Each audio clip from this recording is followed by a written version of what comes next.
As I mentioned earlier, we've been going through this series sort of related with Christmas called Holy Family, a community of comfort and care. And this goes beyond Christmas because really we are a holy, a set-apart family, people who God changes from the inside out, as that song mentioned. And so because of that, we should be a community where people, if people are going to find comfort and care anywhere, they should be able to find it among this local church community and many other communities where people are followers of Jesus across the nation and the world. And so that's the idea. Epiphany, which is celebrated in some church denominations, was just a couple of days back where they celebrate the arrival of the kings, the wise men, the Magi, however you term it. And that's what we'll be concluding this series on today. And so we'll take a look at their journey and what they're bringing in this season of celebrating Jesus' arrival. And after that, we'll move on into Matthew's gospel. We'll continue there. And then toward the end of the month, in the beginning of February, Kevin Brownlee, who's with us for the winter months with Bunny, his wife, he has been kind enough over the last several years to do some Sunday morning teaching for a few weeks each winter. And so he'll be coming in the last week of January and first couple weeks of February to share kind of a short mini-series from, I think it's 1 Peter or 2 Peter? 2 Peter chapter 1 with us. And so that gives us some variety. I always think it's good because different ones of you have different giftings and talents, and you'll have different perspectives. And so having other people contribute to the teaching, it just makes things more well-rounded, and we get to understand each other better as well. And so those are the things that we'll look at as we move ahead.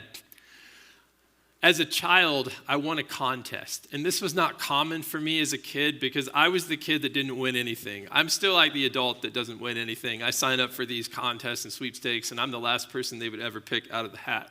But for some strange reason, when I was a child, I won a contest at all places at my dentist office. Yeah, I know, right? Claim to fame. And the contest, the premise of it was if you give us a good title for our newsletter, then you'll win the contest. So what was the dentist office newsletter? And so I think this was a combination of myself and my mom probably that actually came up with this title. But the title for the newsletter was the Choo Choo Express, but it was Chew, Chew. So, fitting. I didn't know that I'd won this contest. And one day the doorbell rang and it was my dentist at my front door. That's not a sight that you experience very often, right? Hey, you're the dentist. Why are you here? But he had a balloon, and he had a stuffed animal, and he had like a puzzle and a couple other gifts. I was like, come on in, Mr. Dentist. And he sat on down in our living room and explained, well, you won the newsletter contest. So here's a copy of the newsletter, and here's what it looks like. And here are these prizes because we want to give this to whoever won the newsletter contest. And that was you. It wasn't my birthday. It wasn't Christmas. It was some random day in the calendar year when all of a sudden someone showed up at my front door and had presents for me. So I thought this was great. But in a very real sense, that's what happens with the story of the Magi, the kings, the wise men, and they're showing up at Jesus' home, the house he's living in, as an infant or a young child. Mary and Joseph had no idea that these people from 1,500 miles away would show up suddenly on their doorstep. But it's an amazing journey, and I think it shows us some neat things about how God works and maybe how even God speaks to us and leads us in the process. So we want to jump into that story a little bit this morning and make it personal for us. So we'll be in Matthew chapter 2, verses 1 through 12. That's where that narrative, that account is, looking at a couple aspects of it. And the first aspect is just the sheer surprise of it all, kind of the surprise that hit me when my dentist again showed up on my doorstep with these prizes. It says, after Jesus was born in Bethlehem of Judea in the days of King Herod, look, that's in the original, it doesn't come across in English translation, but it's Matthew says, you should pay attention to this. Wise men, or Magi, as it technically says, from the east, where the sun rises, arrived unexpectedly first in Jerusalem, saying, where is he who has been born the King of the Jews? We saw a star in the east, and we've come to worship him. We've come to pay homage, to respect him. So here's this random situation that happens in Jerusalem. A group of Magi, they're seeking to be led by the stars of all things. And again, this is common in the ancient world, common maybe in our world today among some circles as well. But I want to just stop here for a moment and say, who in the world are the Magi? Because most of us, we may know the story, but we don't know who these people are in history and where they come from. And so we've got to figure out a few things as we look through this to better understand it. So there is some documents, several ancient documents written in the 5th and 6th centuries BC. So 700 years before Jesus. And so, or 400 and 500 years before Jesus. So these documents are ancient. We don't exactly look through them, in our daily reading. But these are Herodotus' histories, the Persepolis fortification tablets. Probably haven't checked that out recently. The Behistun inscription and the Old Testament book of Daniel. Maybe you've been there. The Magi, or the Magians, they were this priestly caste. It was a tribe of Medians. So think the Medes and the Persians, that empire, who inhabited what's now Western Iran since about 1300 BC. So they're a tribe, they're a caste, and they're the priests of their specific culture. And when Cyrus the Great came in and united the Medes and the Persians into one and conquered Babylon, the Babylonian Empire, at that point, the Magi, or the Magians, were brought in as priests and advisors for the royal court, of the Medes and the Persian Empire. And they did different religious rituals and sacrifices. They were involved with government administration and economic activities. They also interpreted dreams. They knew a lot about astrology, and they would look to the stars for signs and symbols. They also accompanied armies into battle for a couple hundred years. And eventually Alexander the Great came in and conquered the Persian Empire, and a few Magi remained, and the rest of them retreated back into the deserts of eastern Iran, and they integrated with what was called the Parthian Empire at that point in time. And they continued to do those same things, be highly involved in government, administration, in science, in giving spiritual advice through dreams, divination, and interpreting the stars.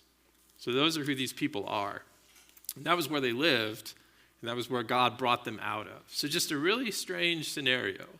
And God speaks to them from those first couple of verses through a star, or you could say a planet, because in Greek it's the same term, it just has an adjective behind it if it's a planet. It's a wandering star, or it's a star that stays in place.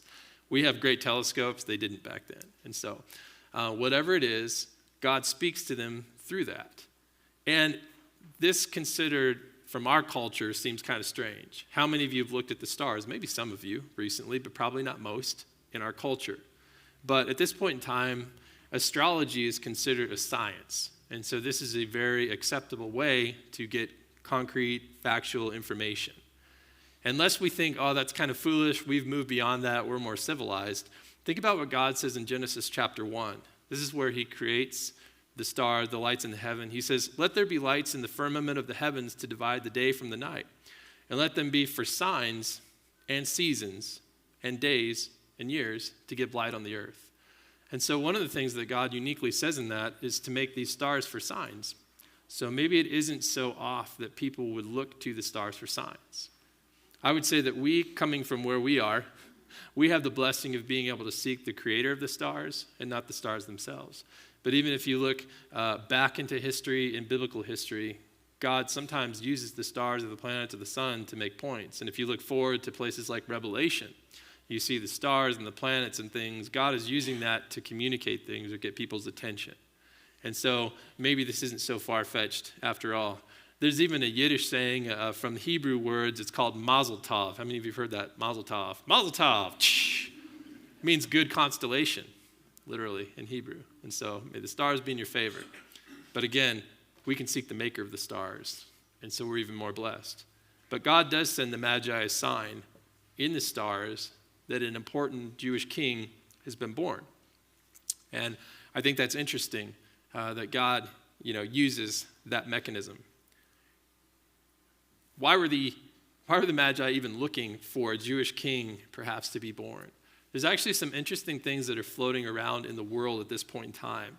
One of them is this idea all throughout the Orient. So think not just as we would maybe like China and Southeast Asia, but all of Asia, the vast continent of Asia. There's this idea, this is according to Suetonius. He is a historian, Roman historian. And this is what he writes. He says, "There had spread all over the Orient an old and established belief that it was fated for men coming from Judea to rule the world." And so he wrote that to the emperor of Rome in a letter. Isn't that interesting that there's just this idea circulating? The majority of the Jews were convinced that the ancient scriptures of their priests alluded to the present as well as the very time when the Orient would triumph and from Judea would go forth men destined to rule the world. That was written by Tacitus, so another Roman historian. So there were these ideas that were floating around. Other people say, well, perhaps because the Magi were involved in the empires of Babylon and Media and Persia, we know an Old Testament figure who was involved in the Persian Empire, and that was Daniel. Daniel writes about that. And he was involved with the leadership structure, the advisors and the people in the courts. And so he probably, almost certainly, had contact with the Magi who were serving in that empire. And so perhaps he, throughout some of his prophecies, and that group of people culturally held on to those ideas. And they realized at some point down the future, if we believe what Daniel says and what God has revealed to him, or what he believes God has revealed to him, then we need to keep our eye out for something. There's lots of theories about that. We don't know for certain, but they were watching, and God used that mechanism of the stars to communicate to them. There have been a lot of theories about how God does this as well. There's one called Metathesis. It's a work by a 4th century Roman astrologer named Julius Firmicus. And he talks about how different astrological events in the stars in the heavens, he believed, predicted the birth of 2 men, and he calls them almost divine and immortal by nature. The first was predicted, he believes, and again, this is a Roman astrologer, so it's from his point of view, not a biblical point of view. But he says the first was when Jupiter rose in the constellation of Cancer, which corresponded to the birth of Caesar Augustus. And the second was when the planet Jupiter arose in the constellation of Aries, which is the constellation of the Jews, on April 17th of 6 BC. And so Firmicus didn't attach a ruler's name to that, but he said someone significant was born at that point in time. So these are theories. Other people have said perhaps different planets aligned, and that's what the Magi noticed, and so that's how God directed them to Judah at this point in time. Maybe God threw a new star into the heavens, and it just showed up, perhaps, and then it disappeared after its purpose was gone. Or maybe it was something different altogether, and we really have no way of knowing. But again, I don't think the point is for us to know all the answers and all the details, but I think the point is for us to know something more about God through this. God reveals himself in so many different ways. And I think this is important because maybe we think, well, God would have to do something very specific to get someone's attention or to speak to them. Certainly, he would either have to use somebody who believes in him, has a relationship with him, or he would have to use the Bible from our perspective, right? If somebody doesn't encounter Scripture, there's no way they're going to find God. But I think this pushes our kind of framework out a little bit in those ways. And we realize God's perfectly capable of getting anyone's attention by any means. He can use an aspect of the natural world to get someone's attention. He used the star or the stars to get these Magi's attention. He could use trees or crystals or spirits perhaps to get someone's attention, or another tradition, religious tradition or otherwise, to get someone's attention to think. Maybe an aspect of their culture, maybe some ritual, maybe a sport, a word someone shares, a letter someone writes, a philosophy that someone is introduced to, a dream or a vision, anything. God speaks to us through his word, and God has revealed this, we believe.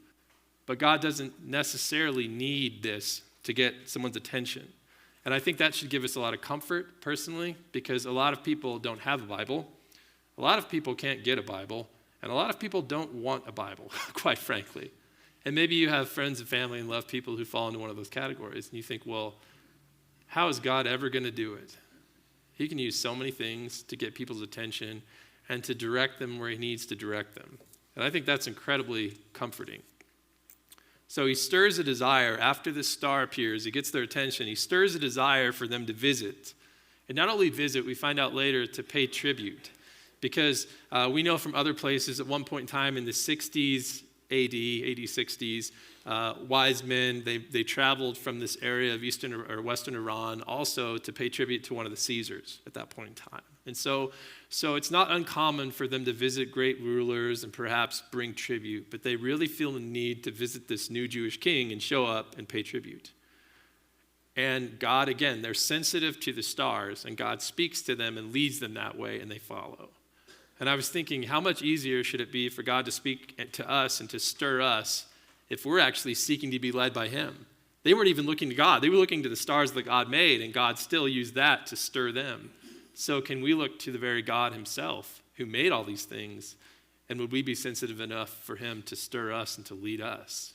I think it's even perhaps easier because of our connection to God himself, not just the things that have been made. The story goes on. It says, when King Herod heard this, because they show up in Jerusalem to celebrate the birth of a new Jewish king, problem is there's a Jewish king, and his name is Herod, and he is not aware of any new kings who have been born recently. And Herod has some mental issues that he deals with as well, probably from his reactions throughout history. And people he doesn't like, he tends to kill. And so he is a very disturbed person who is very perpetually worried and anxious about anything threatening his kingdom. So when he hears this, it says he was deeply disturbed, which I would agree, he was, and all Jerusalem with him. So everyone gets shaken up. What are the implications of this? Who is this person? Is it the Jewish Messiah? So he assembled all the chief priests and scribes of the people and asked them where the Messiah would be born. So that's where his fears take him. In Bethlehem of Judea, they told him, because this is what's written by the prophet. And the prophet is Micah, and it's chapter 5:2 if you want to read it later and look at the surrounding context. I encourage you to do that. When you find these quotations in the New Testament, go back to where they are in the Old Testament. Sometimes you get some gems out of that and some new applications. So this is what it reads.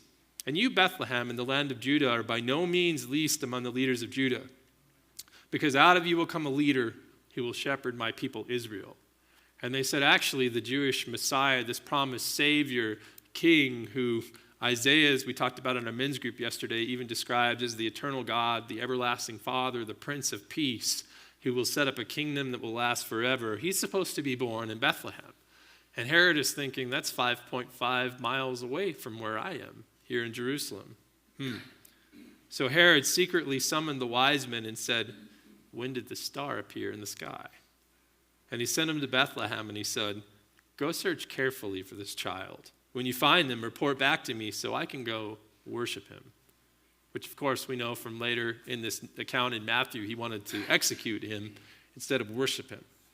After hearing the king, they went on their way, and there it was, the star that they had seen in the east. So something kind of mysterious is happening here. It reappears. It says it led them until it came and stopped above the place where the child was. When they saw the star, they were overjoyed beyond measure. Another thing that I think is completely it's a God thing and you can't explain it any other way, is the fact that God steers them from Iran straight to Bethlehem, to the very house where Jesus and Mary and Joseph are at this moment. And part of it, I think they use common sense, because somehow they realize the stars are connecting us with the birth of this Jewish king, a significant Jewish king. And so common sense says we're in Iran, so we probably need to travel to Israel because that's where you find Jewish kings. Jerusalem, kind of the capital area, probably where you need to go at that point in time. So common sense leads them. But then beyond that, God starts to take all these circumstances and just orchestrate it. They show up in Jerusalem, and then they get an audience with the king, which I would think not everyone would, but maybe if you're someone traveling representing kings from the east, you would, a little easier. And God puts him not only with King Herod, but also in a place where these Jewish priests and scribes can give the exact town where this new king would be located if he indeed had been born. And so not only that, it's 5 miles away. And so then they're given more information, and then God brings the star, causes the star to show up again to lead them to the very house. And how that happens exactly, I don't know. But they find him.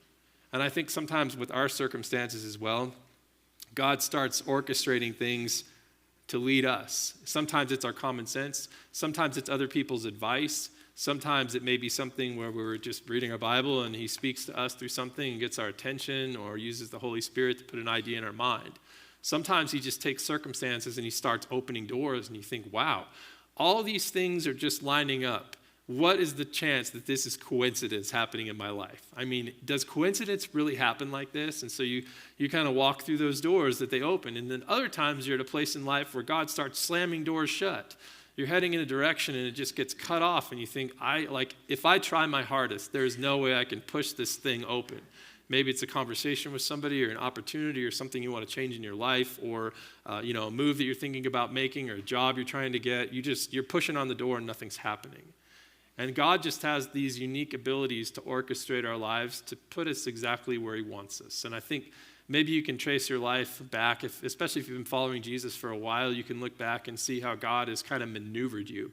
And if you wrote down all the places that you would end up 20 or 30 years ago, you probably would just say no. Like, that's not even possible. But yet somehow he's moved you to where you are. And some things have been hard, but other things like you wouldn't change for the world. He's brought you to where you are. And that's what he does here. And I would say that's what he does in our lives as well, to try to move us, to try to lead us in different ways, and to steer us exactly where we need to be at the time we need to be there. And it's a timing issue as well, and we'll get up to that in just a moment as we transition over into the surplus. So this is a surprise for the Magi, surprise for Herod, surprise for Mary and Joseph when they finally show up at their place. And this is what it looks like when they do arrive. Mary and Joseph, we talked about this in previous weeks on our Christmas series. They're basically surviving in poverty.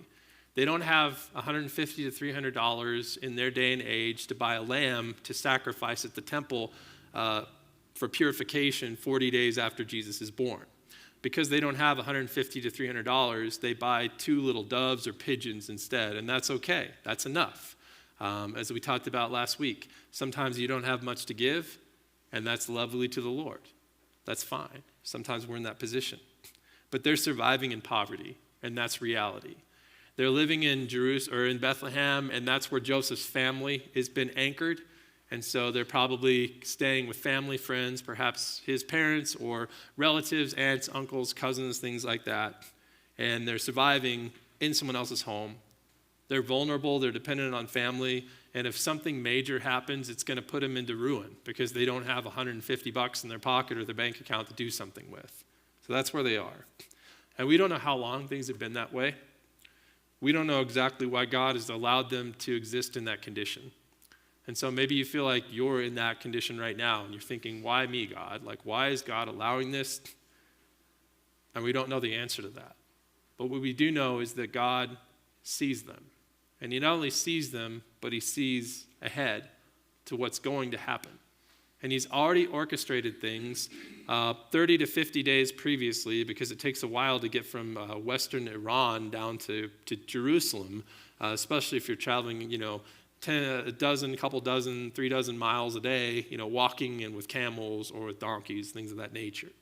So God is out ahead, and he's already bringing a solution to provide relief for them in their suffering, but it hasn't shown up yet. And so we don't know where God is at, but we do know that he sees us. And you can take comfort that God not only sees you, he said, I will meet your needs. But sometimes he lets us sit in places where we are in need. And maybe that's so we can relate with other people. Maybe it's so we're humble. And remember, God himself is in the midst of that as well, because Jesus is God in the flesh, according to the New Testament writers. And so God himself is sitting in poverty right now, and he's been affected as well, not just Mary and Joseph. But in a moment, God's going to change things because he sees ahead.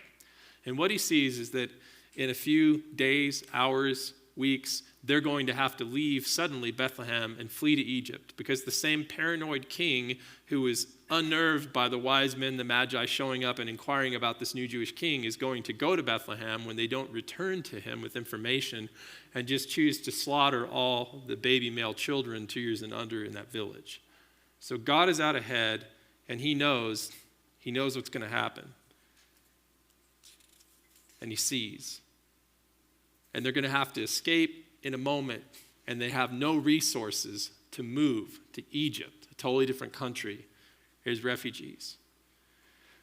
It says, entering the house. So again, they're in poverty, Mary and Joseph and Jesus. Nothing is happening. They're going from day to day to day. And suddenly, there's a knock at the door, and they enter the house, and they see the baby with Mary, his mother. And it says, falling to their knees, they worshiped him. We'll get back to that in a moment. Then they open their treasures. So they have treasuries because they're associated with some kings, probably in the Parthian Empire, and they are government representatives, and they have a little bit of resources with that. So when they travel with money and the whole, kit and caboodle. So they have all these things. And they present him with gifts out of their treasuries, gold, it says frankincense and myrrh. And a lot of us that are familiar with the story, we know those 3 different items. Then it says, being warned in a dream not to go back to Herod, they returned to their own country by another route. And that was the Magi. They didn't go back to Herod and report. And then later we read about the flight of Mary and Joseph and Jesus down into Egypt in the next few verses in chapter 2 that we're not going to get to today. But point being, God sends the Magi on this 50-day, perhaps 1,500-mile journey. But he doesn't just send them. He sends them with the most useful commodities in the ancient world. Gold, frankincense, and myrrh are the easiest to convert into anything, to trade for in anywhere at this point in time in the ancient world. They have a variety of different uses. Gold, obviously, you can build things out of it. You can use it as currency. It's highly, highly prized. Frankincense is used in incense offerings throughout a lot of different temples, different places. Myrrh is something that's used as anesthesia, in burial, in beautification, so think makeup products and things of that nature. And so they can convert these things easily into cash or whatever they need at this point in time. Different items, they can barter and trade for things because they have these different items in the ancient world. And it's just in time to meet an overwhelming need. Just perhaps, hours or days before they're going to have to get out of the way because Herod is coming for their son's life. And so just in the nick of time, they show up. God is ahead of them, and God sees them, and God provides.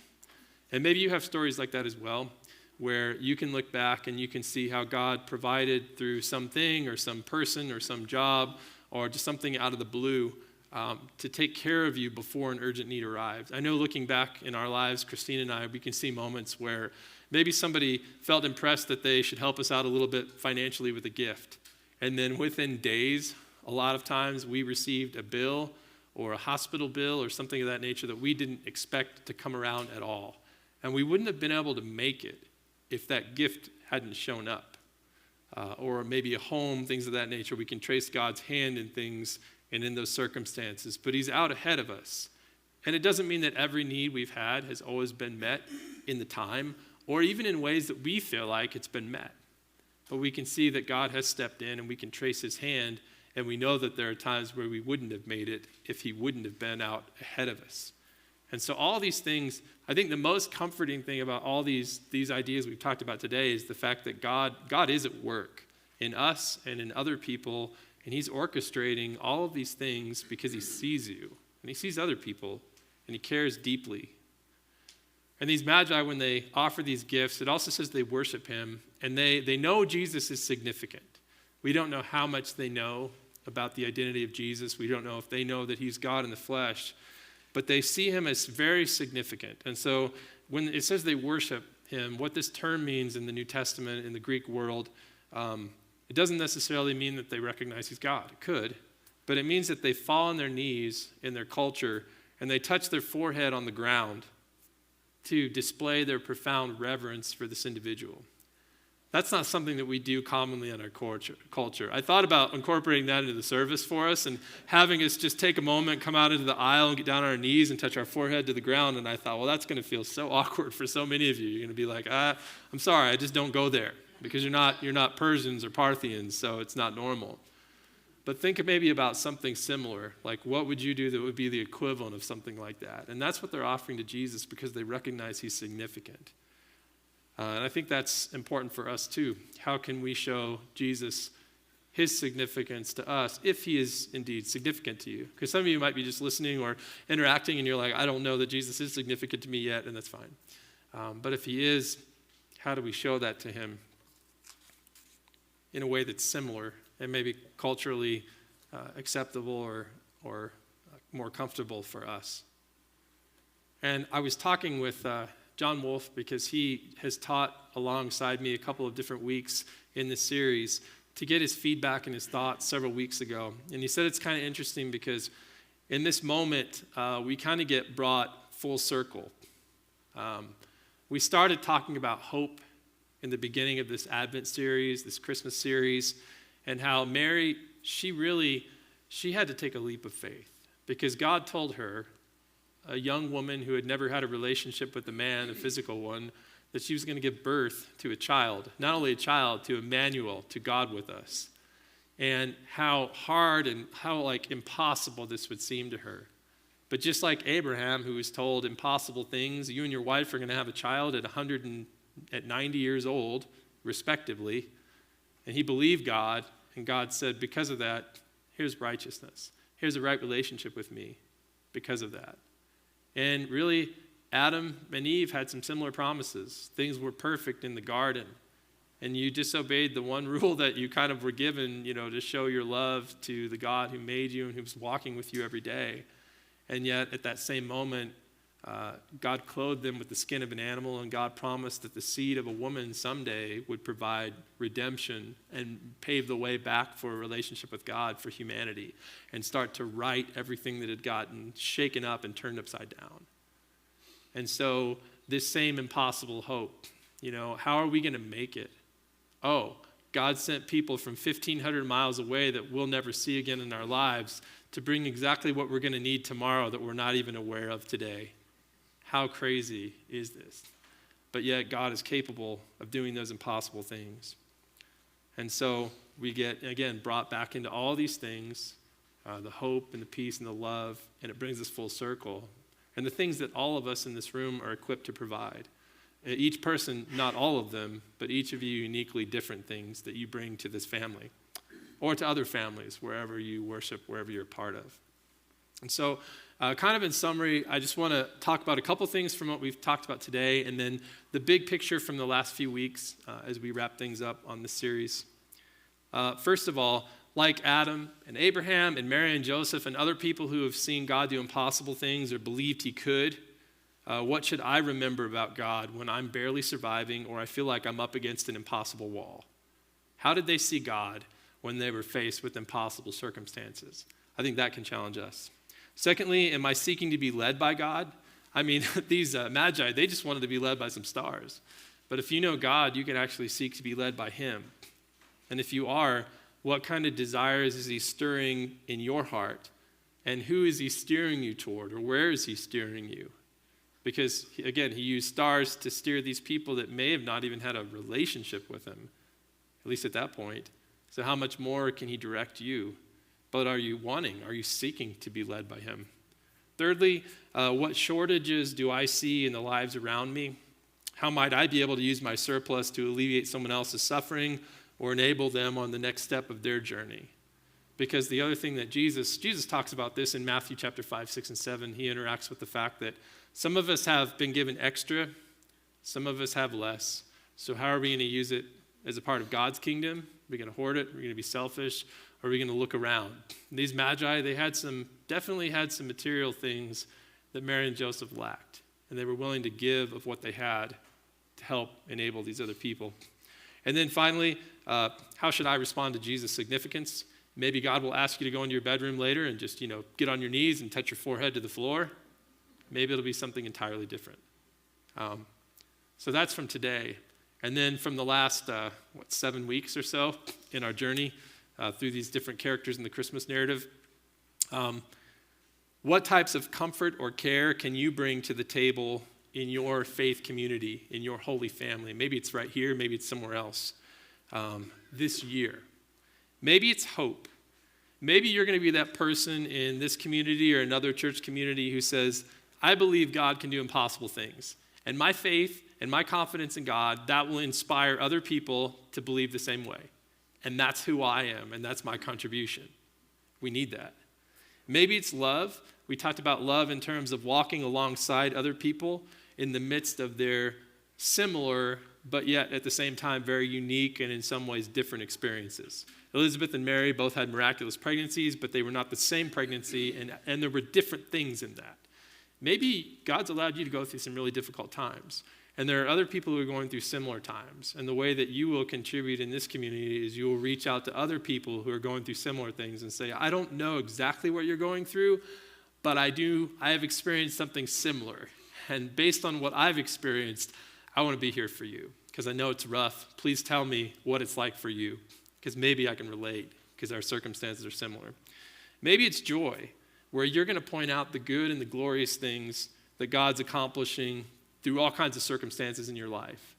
We talked about Joseph in this respect, and we were challenged to find something good, something glorious, because it's not all good and it's not all glorious, but it's the ability to look in the midst even of difficult times and say, I see some good things, I see some glorious things that God's bringing out of this. And maybe that's your contribution. You can see the good in a lot of things. Trust me, a lot of us can't, so we need you. Maybe it's peace. It's becoming a safe place like Bethlehem and Joseph's extended family there, where people who are new, or people who are overlooked, or people who are excluded or impoverished or grieving feel welcome, and they feel valued, and they feel included. And you are the safe place. You are the Bethlehem. We need that. Maybe it's celebration. And we talked about this in terms of the shepherds having this kind of childlike wonder at God's story, at what God was doing.